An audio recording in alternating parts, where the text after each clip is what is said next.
Hi everyone, Alchemist here. First of all, I would like to thank you for your subscriptions, for your likes, for your comments. It means a lot to me. And today I'm gonna talk about something that some of you have been asking me. And it's about awakening. It's about how long does it take for one to awaken, and what are the obstacles or the problems you might go through in awakening, or just the procedure in general. Awakening or spiritual awakening is more of a new age concept or term that is used to describe. It's used to describe when someone becomes aware of the reality that they're living in. They become aware that everything they have been taught is a lie. They become aware that a lot of things they have read in books and a lot of things that have been fed to them in schools and in curriculums and in different environments are not what they seem to be. So if you find yourself having that experience and realizing that the more you do your research and the more you know things, the more you realize that that everything is a lie and that everything doesn't make sense, then you're having an awakening. Many cultures call this a different thing, but it has become extremely popular and even trendy in the past decade. This term of spiritual awakening is used in mainstream social media. You can find it everywhere. People just toy with the word awakening.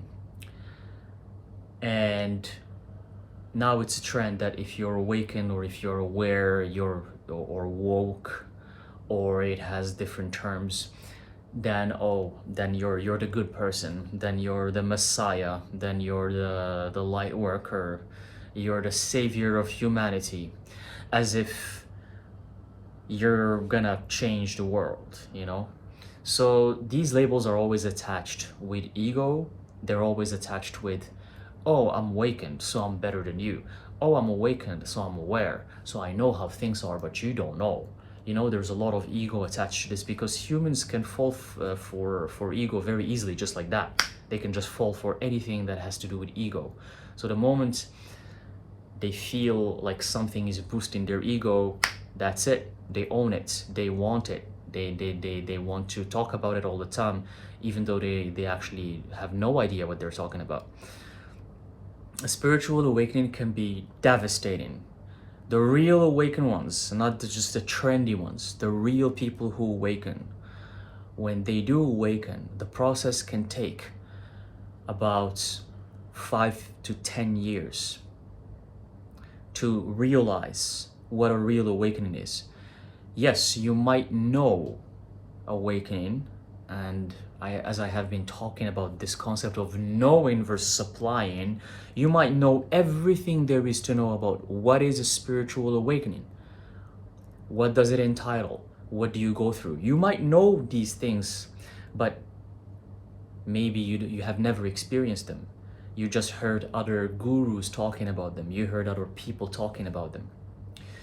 The first time this awakening hit me, it was in the form of a connection to the spirit realm through a door in the spirit realm, where I woke up one day. Well, I wasn't even waking up because I was awake, and I just started seeing things out of nowhere because my abilities just cracked open randomly. Out of nowhere, they cracked open, and I started seeing things I have never seen before. I was scared, I was frightened. I started asking people about it, and they would say, "Oh, are you a medium? Are you a psychic?" And I'm like, what is a medium? What are you talking about? I'm telling you I'm seeing things and you're telling me I'm a medium? And first of all, what is a medium? And from there on, my journey started, and I started doing research, and one thing led to the next. And I was doing research for about 2 years, guys. 2 years of constant research without even thinking that I know things. By 2 years, I knew so much throughout reading books and research and inhaling any spiritual book I could put my hands on, inhaling them. So 2 years have passed, 2 years and a half, and I had a huge knowledge of spiritual concepts and aspects, and I knew everything about the Hindu concepts and the chakras and the third eye and the ancient Egyptians and ancient civilizations and the Anunnaki and meditation and yoga. And I knew everything. I knew more than any person I would meet personally. Any person back then that I would meet, I knew more than them. Everybody would be impressed by how much I knew. And I was still not fully awakened because I was just in the early stages of learning, of knowing, of just, oh, so this is what it is. Oh, this is what the Hermetic laws are. Oh, this is what alchemy means, maybe. Oh, meditation helps you to do this, huh? And then I meditate and then I try and then I see if it works. I see if it doesn't work. Oh, this teacher is said to have done miracles. His name is this and this and this. And he's Paramahansa Yogananda and he's this and this and this. And then, oh, let me read his book. And then you read the books and then you read a lot of things. And then 2 years pass and then 3 years and then 4 years. By the 4th year, you're already practicing yoga, meditation, breathing techniques, Kriya Yoga, Hatha Yoga, like all of these types of things that I was practicing. And the awakening was still not full on yet because there's so much baggage that is attached to you when you get to a certain age, and that baggage is hard to remove. The hardest part to remove is your conditioning, no matter how much you're awakened. And that's why you find most of New Age people, they claim that they're awakened, they claim that they're aware, but they always attach religion. They still believe in angels, they still believe in Jesus Christ. I'm not saying that angels or Jesus Christ don't exist. That's not what I'm saying. That's not what I'm saying. But they still carry those dogmas with them everywhere. Because if you grow up religious, you're gonna carry that stuff with you no matter how awakened you're gonna believe that you are. You're gonna carry that stuff with you. And if you're carrying that stuff with you, you're still not fully awakened.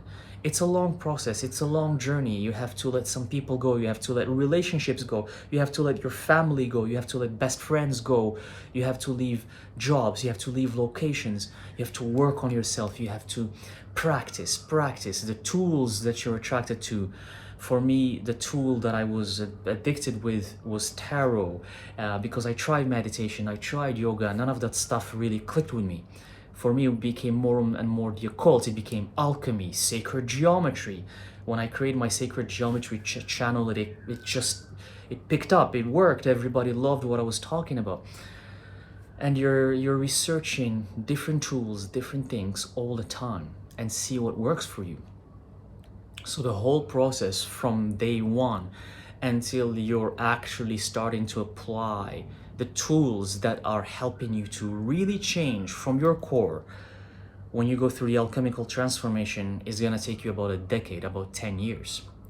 That's how long it takes.